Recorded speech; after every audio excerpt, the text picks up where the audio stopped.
The scientific term used to describe interracial relationships is known as miscegenation.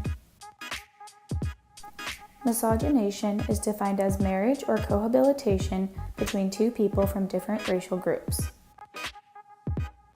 You may know someone in an interracial relationship, or perhaps you have been in one yourself. Although interracial relationships are much more common today, they still suffer the side effects from the racist beliefs of the past. Learning the history behind interracial relationships is one of the best ways to understand the effects it has on today's society. In 1899, Dr. Eugene Talbot stated that brain growth competed with reproductive organs. You may ask, what does he mean exactly? He believed that African Americans and people of mixed races matured much faster than Caucasians. Therefore, people of color became sexual beings at a younger age. It was scientifically determined that colored people would stop maturing mentally and be stuck in their most sexual state, stopping further intellectual growth. The evidence used to support this claim was the comparison of genitalia between races. The reason African Americans and mixed races had larger genitalia was because they were more animalistic-like. They were creatures that were simply controlled by their sexual desires. Although frowned upon and not necessarily legal, reproduction between a white male and an African American or mixed-race female was possible. On the contrary, a white female and an African American or mixed-race male were told they could not produce good and useful offspring. I know, right? This theory explains a lot about why African American women are often sexualized in society. It also shows how ideas from the past are still present in today's society.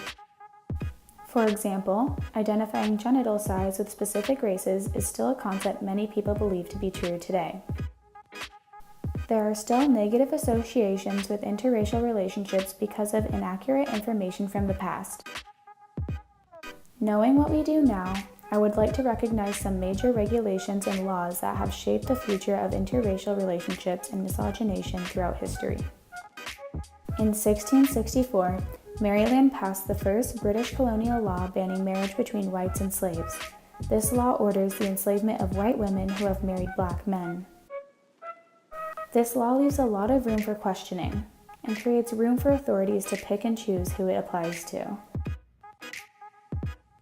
Does this law apply to men who marry black women?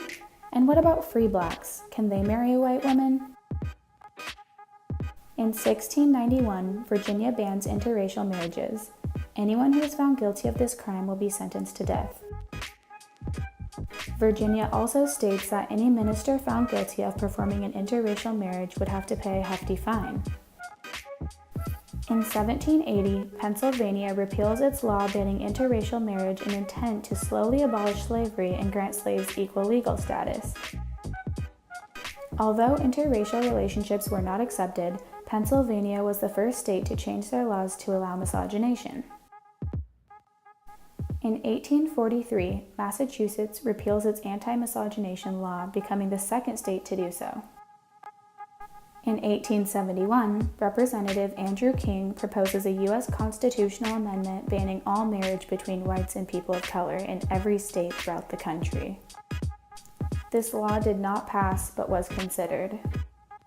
In 1912, Representative Seaborn Roddenberry makes a second attempt to revise the U.S. Constitution in order to ban interracial marriage in every state. Again, the law did not pass. In 1922, Congress passed the Cable Act, which stated that any citizen of the U.S. who married an alien would be stripped of citizenship. This act is directed towards Asian Americans due to the increase in anti-Asian movements. In 1928, Senator Coleman Blease, a Ku Klux Klan supporter, makes the third attempt to ban interracial marriage in every state. Like all other attempts, it fails. In 1951, Oregon lawmakers repealed all legislation banning interracial marriage. In 1964, in McLaughlin v. Florida, the U.S. Supreme Court rules that laws banning interracial sex violate the 14th Amendment. And finally, in 2000, Alabama becomes the last state to officially legalize interracial marriage.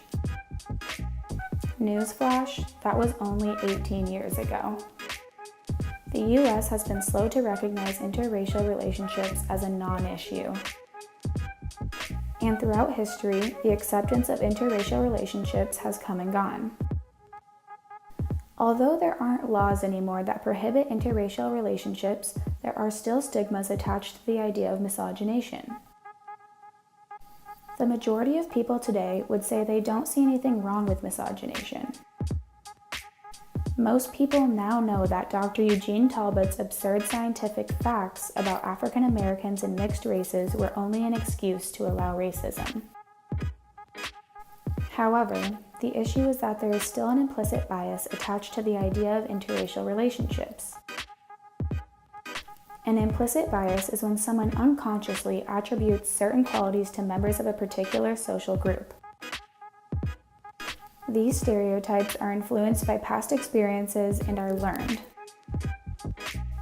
Even though the U.S. has been working towards creating equality between races and accepting misogynation, the effects from the past are still impacting the ways people think today.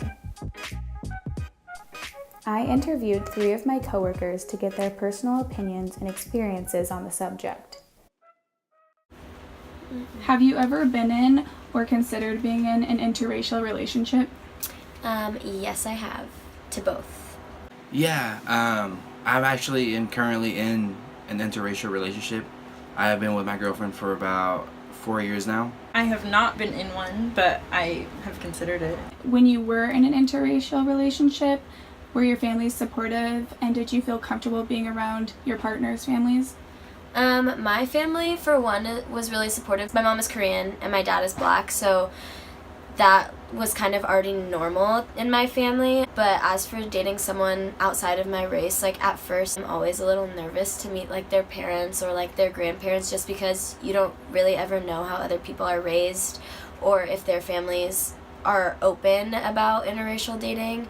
My older brother married a white girl, so I think all of the discomfort that they did have kind of happened when he first got with the white girl. They love my girlfriend. They don't treat her like any differently. I would say the biggest thing with my girlfriend being white and my parents being Mexican is just like the language barrier.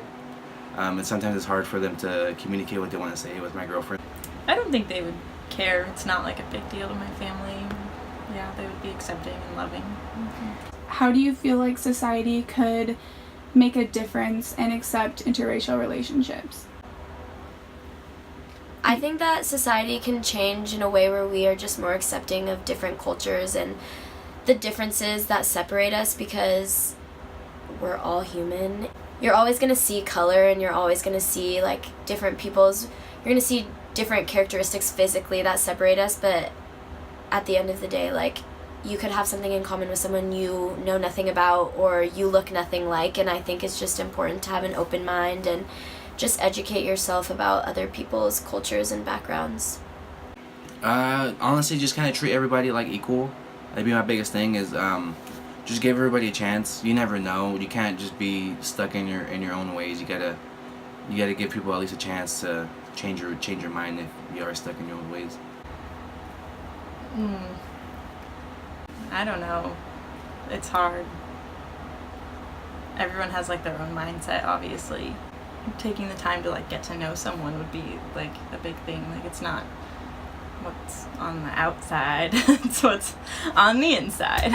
In the heart. In the heart.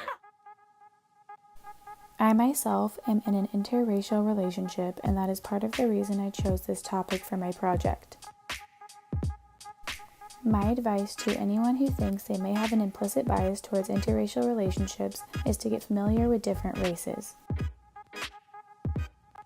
Purposely surround yourself with people different from yourself. Make new relationships, and allow yourself to realize that what you once believed was actually wrong.